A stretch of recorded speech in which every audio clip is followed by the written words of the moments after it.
കേരളത്തിൽ ഏറ്റവും കൂടുതൽ ചൂടുള്ള സ്ഥലങ്ങളിലൊന്നായാണ് പാലക്കാട് എപ്പോഴും അറിയപ്പെടുന്നത്. നാട്ടിലെ ചൂടിലുപരി പാലക്കാട്ടുകാർ ഇപ്പോൾ തിരഞ്ഞെടുപ്പ് ചൂടിലേക്കും കടന്നിരിക്കുകയാണ്. എന്ത് വില കൊടുത്തും കൈവിട്ടുപോയ മണ്ഡലം പിടിക്കാൻ സാക്ഷാൽ വിജയരാഘവനെ തന്നെയാണ് ഇക്കുറി ഇടതുപക്ഷം ഇറക്കിയിരിക്കുന്നത്.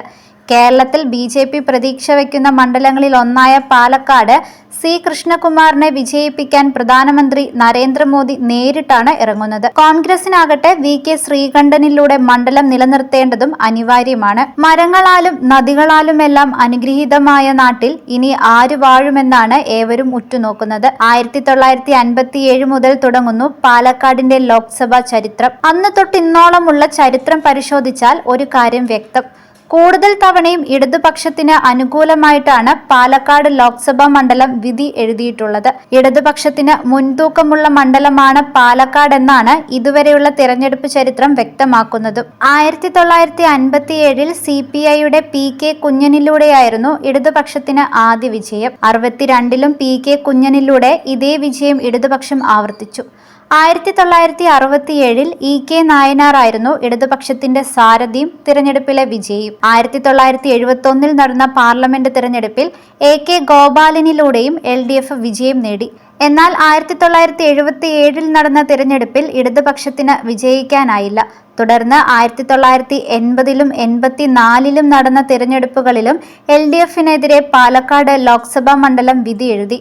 എന്നാൽ 1989 നടന്ന തിരഞ്ഞെടുപ്പിൽ വിജയരാഘവനിലൂടെ വീണ്ടും ശക്തമായി തിരിച്ചുവന്ന പാലക്കാട് LDF നിലയുറപ്പിച്ചു.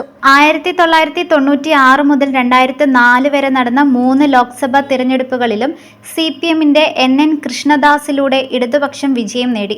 2009 2014 നടന്ന പാർലമെന്റ് ഇലക്ഷനിൽ MB രാജേഷിലൂടെ ഇടതുപക്ഷം തന്നെ പാലക്കാട് ലോക്സഭാ മണ്ഡലത്തിലും അധികാരത്തിലെത്തി. അവിടേക്കാണ് വീണ്ടും ഒരിക്കൽ കൂടി വിജയരാഘവനെ ഇറക്കിയിരിക്കുന്നത്. എന്നാൽ എണ്ണം കുറവാണെങ്കിലും UDFന് വ്യക്തമായ തിരഞ്ഞെടുപ്പ് ചരിത്രമുണ്ട് പാലക്കാട് ലോക്സഭാ മണ്ഡലത്തിൽ. 1997 നടന്ന തിരഞ്ഞെടുപ്പിൽ സുന്ന സാഹിബിലൂടെ വലതുപക്ഷം പാലക്കാട് ആദ്യ ജയം നേടി.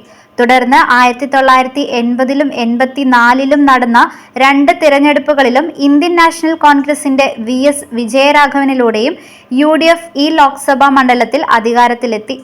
ഏറെ പ്രതീക്ഷയോടെ തന്നെയാണ് 2024 ലോക്സഭാ തിരഞ്ഞെടുപ്പിൽ VK ശ്രീകണ്ഠനെ UDF സ്ഥാനാർത്ഥിയായി പ്രഖ്യാപിച്ചിരിക്കുന്നത്. ഇത്തവണത്തെ ലോക്സഭാ തിരഞ്ഞെടുപ്പിൽ NDA കേരളത്തിൽ ഏറെ പ്രതീക്ഷ അർപ്പിക്കുന്ന മണ്ഡലങ്ങളിൽ ഒന്നുകൂടിയാണ് പാലക്കാട്. ഒളിഞ്ഞും തെളിഞ്ഞുമെല്ലാം ശബരിമല വിഷയം തന്നെയാണ് BJP പ്രധാന പ്രചരണായുധമായി ഉപയോഗിക്കുന്നതും. അതേസമയം വികസനമാണ് LDFും UDFും മുന്നോട്ട് വയ്ക്കുന്ന പ്രധാന പ്രചരണായുധം. കോങ്ങാട്, മണ്ണാർക്കാട്, മലമ്പുഴ, പാലക്കാട്, ഒറ്റപ്പാലം, ഷൊർണൂർ, പട്ടാമ്പി എന്നീ നിയമസഭാ മണ്ഡലങ്ങൾ ഉൾപ്പെടുന്നതാണ് പാലക്കാട് ലോക്സഭാ മണ്ഡലം. കഴിഞ്ഞ നിയമസഭാ തിരഞ്ഞെടുപ്പിന്റെ പശ്ചാത്തലത്തിൽ പരിശോധിക്കുകയാണെങ്കിൽ കൂടുതൽ നിയമസഭാ മണ്ഡലങ്ങളും ഇടതുപക്ഷത്തിന് അനുകൂലമായി വിധിയെഴുതിയ ചരിത്രമാണുള്ളത്. പട്ടാമ്പി, ഷൊർണൂർ, ഒറ്റപ്പാലം, കോങ്ങാട്, മലമ്പുഴ എന്നീ മണ്ഡലങ്ങളിൽ കഴിഞ്ഞ നിയമസഭാ തിരഞ്ഞെടുപ്പിൽ വിജയിച്ചത് LDF ആണ്. മണ്ണാർക്കാടും പാലക്കാടും മാത്രമാണ് വലതുപക്ഷത്തോട് കൂറ് പുലർത്തിയത്. 2014 പാലക്കാട് മണ്ഡലത്തിൽ നടന്ന ലോക്സഭാ തിരഞ്ഞെടുപ്പ് വിലയിരുത്തുമ്പോൾ ആകെ വോട്ടിന്റെ 45.36% MB രാജേഷിലൂടെ ഇടതുപക്ഷം നേടിയത്. അതായത് 4,12,897 വോട്ട്.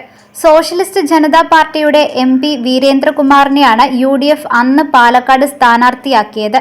3,07,597 വോട്ട് MP വീരേന്ദ്രകുമാർ നേടി. ശതമാനമനുസരിച്ച് നോക്കുകയാണെങ്കിൽ 33.79%. അതേസമയം ശോഭാ സുരേന്ദ്രനാണ് കഴിഞ്ഞ തവണ BJP സ്ഥാനാർത്ഥിയായി മത്സരിച്ചത്. 1,36,541 വോട്ട് ശോഭാ സുരേന്ദ്രനിലൂടെ NDAയും നേടി. 3 മുന്നണികളും ഏറെ പ്രതീക്ഷയോടെ തന്നെയാണ് പാലക്കാട് ലോക്സഭാ മണ്ഡലത്തിൽ പോരാട്ടത്തിനിറങ്ങുന്നത്. മുഴുവൻ സമയം മണ്ഡലത്തിൽ തന്നെ നിലയുറപ്പിച്ച് ജനകീയ മുഖം നേടിയെടുത്തയാളാണ് VK ശ്രീകണ്ഠൻ. മുതിർന്ന നേതാവ് വിജയരാഘവനെ ഇടതുപക്ഷം ഇറക്കിയതും പ്രതീക്ഷയോടെയാണ്. മോദിയുടെ ഗ്യാരണ്ടിക്കൊപ്പം കൃഷ്ണകുമാറും അടിയുറച്ചു നിൽക്കുമ്പോൾ പാലക്കാടിന്റെ കാറ്റ് എങ്ങോട്ട് വീശുമെന്ന് കണ്ടുതന്നെ അറിയണം.